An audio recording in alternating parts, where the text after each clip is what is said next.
आजिठारु plastic रे petrol मना। Petrol pump रे प्लास्टिक बोतल ले पेट्रोल बिक्री होई परिबो नाही। रास्ता घाट रे प्लास्टिक बोतल ले पेट्रोल बिकिले नियाजिबो कड़ा कार्यानुष्ठान।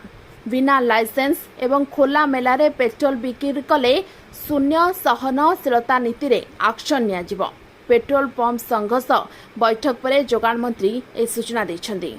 जोगाण मंत्री कहछन्ते बाहर प्लास्टिक बोतल ले पेट्रोल बिक्री कले कड़ा कार्यानुष्ठान नियाजिबो। तेबे काच और टीण बोतल ले पेट्रोल बिक्री पई अनुमति रहिबो। चाष कार्य पई काच और टीण बोतल ले पेट्रोल नहीं हेबो। विभिन्न अनुष्ठान कृषक और सरकारी कार्यालय व्यवहार पई खुचरा भावे पेट्रोल विक्रय करासिबा नहीं थिबा नियम बलवत्तर रहिबो। नियम ठीक भावे पालन हेउछि कि नाही विभिन्न पेट्रोल पंप रे कड़ाकड़ी जांच कराजिबो। एने समस्त जिलापाल मानकु निर्देश देइतिबा कहछन्ती जोगाण मंत्री। राज्य में तरल दहन पदार्थ जोगु एकाधिक अघटन घटिथिबारु राज्य सरकार एभली निष्पत्ति नैतिबा जणापड़िछि।